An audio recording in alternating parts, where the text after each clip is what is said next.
আমার একজন ক্লায়েন্ট এসেছিল, এসে বলছিল যে আমার বাচ্চাটা, আমরা যখন মোবাইল হাতে নেই আমি আসলে, তখন বাচ্চাটা বলে ওঠে যে মা কেন মোবাইলটা হাতে নিয়েছো, বাবা মোবাইল হাতে নিলে বাবা তুমি কেন মোবাইলটা হাতে নিয়েছো।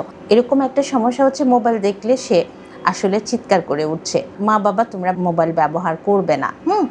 তো যখন বাচ্চার সাথে বসা হলো, বাচ্চা বলতে শুরু করলো যে বাবা মা আমাকে ছোটোবেলায় আসলে বলেছে যে মোবাইল হাতে নেওয়া ঠিক না, মোবাইল হাতে নিলে চোখ নষ্ট হয়ে যায়, ব্রেনের সমস্যা হতে পারে, মানুষ মারা পর্যন্ত যেতে পারে।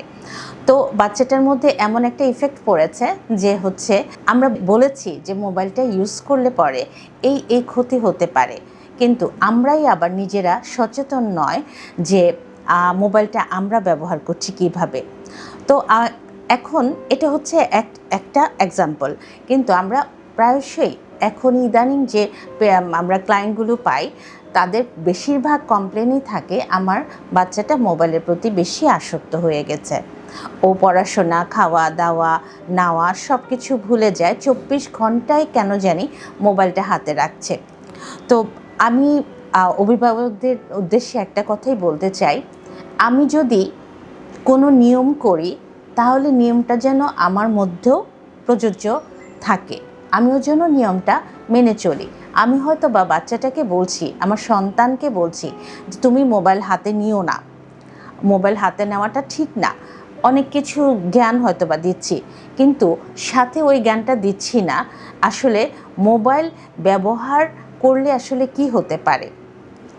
আমি এই জায়গাটায় বলবো যে আমরা মোবাইল হাতে নিব না এটা আসলে বলতে পারি না, কারণ আমরা যে যুগে বাস করছি এখন মোবাইল, ইন্টারনেট এগুলো ছাড়া আসলে আমরা বড়রা যেমন চলতে পারি না, বাচ্চাদেরও পড়াশোনা আসলে মোবাইল, ল্যাপটপ মানে ইন্টারনেটের মাধ্যমেই ঘটে থাকে। তাহলে আমি বলতে চাই কোন জায়গাটা আসলে আমাদের গাইড করা দরকার।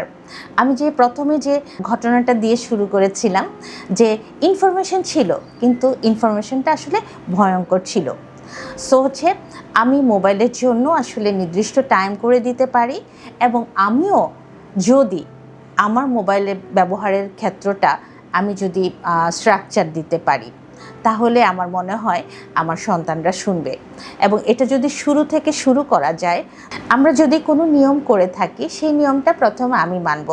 আমরা সব সময় আসলে শিখাতে চাই, আমরা শিখাবো না। আমি যে কাজটা করব আমার সন্তান কিন্তু সেই কাজটা করবে। যখন আমি কিছু শিখাইতে যাই তখন কিন্তু তারা এই শিক্ষণীয় জায়গাটা নিতে চায় না।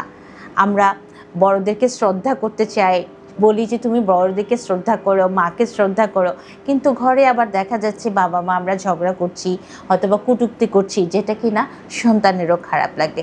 ঠিক এইভাবে আমরা বলে না, আমরা করে দেখাবো। এবং আরেকটা জিনিস খেয়াল রাখবো, আমি যদি কখনো এটা না বলি ওইটা যেন নাই হয়, আমি যেন কখনো এই কাজটাকে নিজেকে পারমিশন না দেই করার জন্য, এবং আমার সন্তানকেও যেন ওই পারমিশনটা না দেই যে না বলেও এটা আসলে আরেকবার হ্যাঁ বলা যায় এবং এখানে কোনো মিথ্যা বলা যায়। সো নিয়ম আসলে শুরু থেকেই আমাদের শুরু করা দরকার, কঠিন করে নয়, আলোচনার মাধ্যমে। মোবাইল আমরা ব্যবহার করব, আমরা ইন্টারনেট ব্যবহার করব, কিন্তু তাদেরকে নিয়ে আলোচনার মাধ্যমে আমরা সেট করে নিব যে কিভাবে আসলে মোবাইলের এই আসক্তি থেকে বের হয়ে আসা যায়। আপনাদের স্বাস্থ্য বিষয়ে সচেতন করার জন্যই আমাদের এই আয়োজন। তাই প্রতিনিয়ত স্বাস্থ্য বিষয়ে বিভিন্ন টিপস পেতে আমাদের চ্যানেলটি সাবস্ক্রাইব করুন এবং বেশি বেশি লাইক ও শেয়ারের মাধ্যমে সবাইকে আমাদের সঙ্গে সংযুক্ত হবার সুযোগ করে দিন।